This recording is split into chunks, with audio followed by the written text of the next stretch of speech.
fucking right to the early morning. No, this ain't no love song. It's gonna be the soundtrack. Baby, you gon' fall back. That's the way we get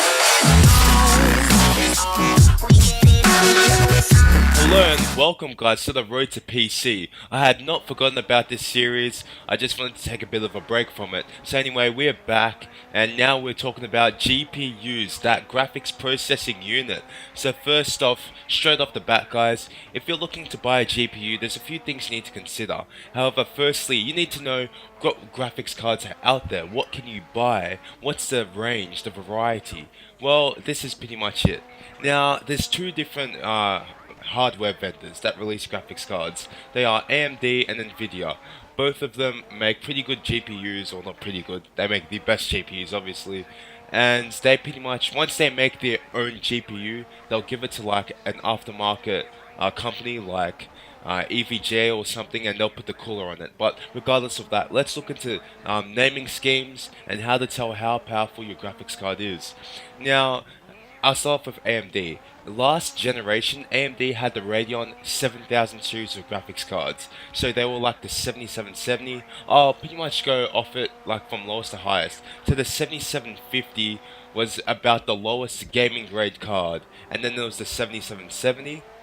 And then they released a long time after the 7790. So then there was 7750, 7770, 7790, and then they also had the 7850 and the 7870. And then they also had the 7870 XT, which is faster than the 7870, and then they had the 7950 and the 7970, which are the higher end cards. See, the higher the number, pretty much the better the card is. And then they had the 7990, which is two 7970s on one PCB pretty much. So that's pretty much it. But essentially, the higher the number, the better the card is. However, that was last generation. This generation, AMD have announced or released the R7 and R9 series of graphics cards. Now, R7, they're more of the lower end kind of GPUs, so you'll find them much cheaper than the R9 series. So in the R7 series, you have, I think it goes from R7 240 to all the way to R7 260X. The R7 260X is a rebranded 7790. So when you look at the R7 260X and then you look at the 7790, if you're looking to buy something within that price range and you see one is cheaper than the other, then buy the cheapest one obviously, because it's the exact same card.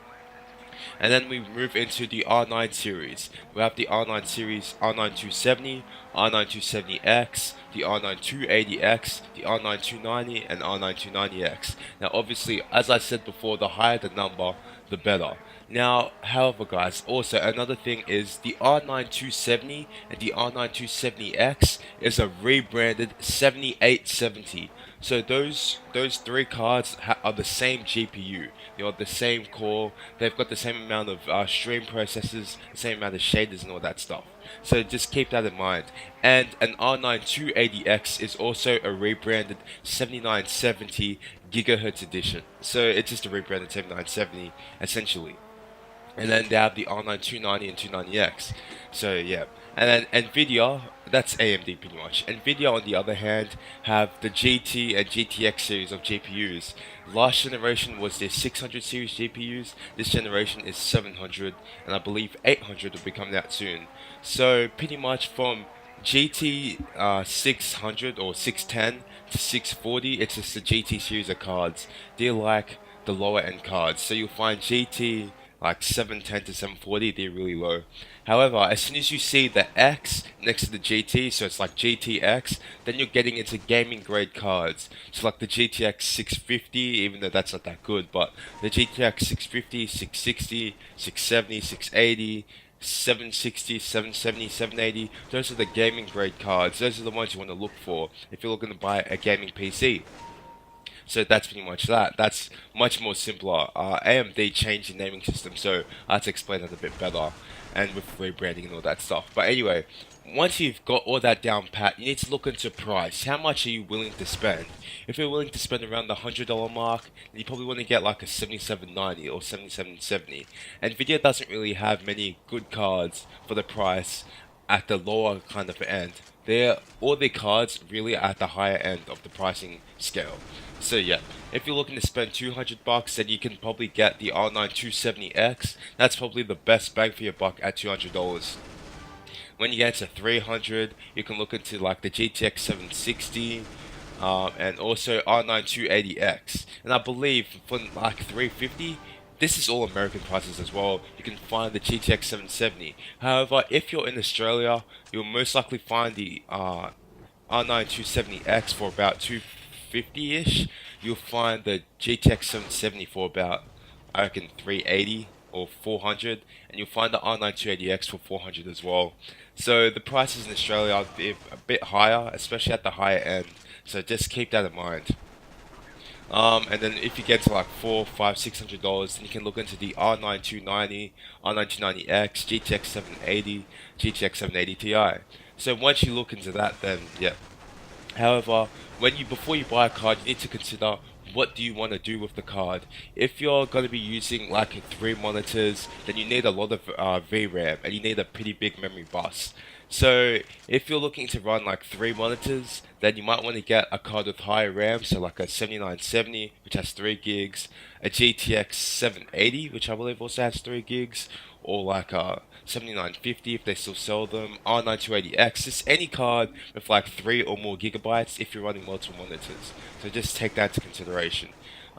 If heat is a big problem for you, then you might want to invest into like water cooling, or like you pretty much buy an aftermarket cooler. So unless you're doing some hardcore overclocking, the card really won't get that hot, and it shouldn't really be a problem unless you're using like a reference cooler, which will make a lot of heat. And then you also got to consider the different technologies that AMD and Nvidia are bringing to the plate, such as OpenCL. AMD's cards just dominate when it comes to OpenCL use. So if you're doing that kind of, photo and video editing kind of stuff, and there's lots of OpenCL acceleration, then you should definitely go with an AMD card because they dominate when it comes to OpenCL. However, Nvidia also has G-Sync, which is a technology which it's kind of like VSync. However, it eliminates input lag, eliminates like screen tearing. It's really good, and apparently it's awesome, and it gives you butter smooth gameplay at even low frame rates. You also have AMD's Mantle, which is supposed to accelerate cards, their frame rates by using a low-level API, so the cards are more powerful and stuff like that. It's all a bunch of stuff that hasn't really come out to the consumer yet, so just keep that in mind. So pretty much, guys, that's kind of it. When you're looking to buy a GPU, just consider the price, the VRAM, what you're using the graphics card for, and heat, and the technologies that the card makers are producing. So anyway, guys, thanks for watching, and I hope you guys make a good decision on what GPU you want to buy. If you need some help, comment down below, and I help you guys. Thank you for watching, and goodbye.